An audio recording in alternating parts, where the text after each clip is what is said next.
Hi friends, welcome to R channel. நேற்று நம்ம ஆரிக்கு என்னென்ன மெட்டீரியல் தேவைன்னு பார்த்துட்டோம் இல்லைங்களா. என்னோட பழைய ஃப்ரேமு. இந்த ஃப்ரேமில் வந்துட்டு நான் ஆல்ரெடி இந்த த்ரெட்டெல்லாம் சுற்றி வச்சுருந்தேன். அதனால் உங்களுக்கு இப்போ தெரியணுன்றதுக்காக இந்த ஃப்ரேமில் இருக்கக்கூடிய அந்த செலோஃபின் டேப்பை மட்டும் நான் பிரித்து எடுத்துட்டேன். ஓகேங்களா. இப்போ செலோஃபின் டேப் நான் எப்படி அட்டாச் பண்ணுற காட்டுறேனோ அதே மாதிரி நீங்கள் இந்த நாடாவும் அட்டாச் பண்ணிட்டு செலோஃபின் டேப்பும் போட்டுக்கோங்க. அட்ஜஸ்ட்மெண்ட் கொடுத்துருக்காங்க இல்லைங்களா மேலே வைக்கிற ஃப்ரேமை. இப்போ இதில் நான் உங்களுக்கு எப்படி இந்த செலோஃபின் டேப் அட்டாச் பண்ணுறதுன்னு சொல்கிறேன். அதே ப்ரொசீஜரில் தான் நீங்கள் இதுக்கும் நாடா அட்டாச் பண்ணணும். ஓகேங்களா. இப்போ எப்படி பண்ணுறதுன்னு பார்த்துக்கலாம். ஃபஸ்ட்டு நம்ம இந்த லாக்கு இருக்கிறத எடுத்து விட்டுக்கலாம். இந்த ஸ்டார்டிங்கில் ஆணி தெரியுது இல்லைங்களா, அங்கேருந்தே நம்ம ரேப் பண்ண ஸ்டார்ட் பண்ணிக்கணும். செலோ டேப்பை இந்த மாதிரி வச்சுட்டு சுற்ற ஸ்டார்ட் பண்ணிக்கோங்க. கொஞ்சம் கொஞ்சமாக சுற்றுங்க. இப்போது ஒன்று மேலே ஒன்று நல்லா அப்படியே ஓவர்லேப் ஆகிற மாதிரி நம்ம சுற்றிக்கிட்டே வர வேண்டியதான் கிராஸாக. ரொம்ப ஒன்று மேலே ஒன்று ஓவர்லேப் ஆகிடக்கூடாது. உங்களுக்கு பார்த்தாலே தெரியும்.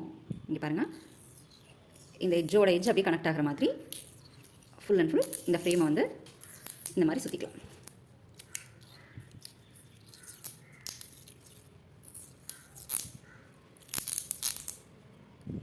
தெரியுதா? உங்களுக்கு கொஞ்சம் ஜூமில் காட்டுறேன். இங்கே பாருங்கள், இந்த மாதிரி ஒன்றோட ஒன்று ஓவர்லேப் ஆகிற மாதிரி எண்டு வரைக்கும் சுற்றிட்டே வரணும். இப்போ ஃபுல்லாக சுற்றிட்டு உங்களுக்கு காட்டுறேன்.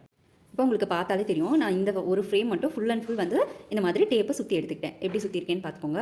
இதே மெத்தடில் நீங்கள் இந்த ஃப்ரேமுக்கு அதாவது எந்த ஓப்பனிங்கும் இல்லாமல் இருக்கு இல்லைங்களா, இந்த ஃப்ரேமுக்கு நீங்கள் நாடாவை ரேப் பண்ணிக்கோங்க. ஆல்ரெடி நாடா நான் ரேப் பண்ணி யூஸ் பண்ணிட்டுருக்கேன். அதனால் இதை பிரிக்க வேணாம் அப்படின்றதுனால எப்படி பண்ணணுன்றதுக்கு உங்களுக்கு இதில் டேப் சுற்றி காமிச்சிருக்கேன். இதே மெத்தடில் நீங்கள் இதை நாடா சுற்றிக்கோங்க. ஏன் நம்ம ரெண்டுக்குமே நாடா போடல அப்படின்னா, இது திக்னஸ் கொடுக்கும் இல்லைங்களா. நாடா கொஞ்சம் திக்காக இருக்கும். செலோஃபின் டேப் கொஞ்சம் திக்னஸ் ரொம்பவே கம்மியாக இருக்கும். நீங்கள் ரெண்டுக்குமே செலோஃபின் டேப் போட்டுக்கலாம். பட் கிளாத் எதுவுமே அஃபெக்ட் ஆகக்கூடாது அப்படின்றதுனால நம்ம ஒரு நாடா கிளாத் அட்டாச் பண்ணியிருக்கோம். ஓகேங்களா. இந்த மாதிரி இது ஃபிக்ஸ் பண்ணி எடுத்து வச்சுக்கோங்க. நெக்ஸ்ட் வீடியோவில் உங்களுக்கு கிளாத் அண்ட் ஆரி ஸ்டாண்ட் எப்படி ஃபிக்ஸ் பண்ணுறதுன்னு பார்க்கலாம். தேங்க்யூ.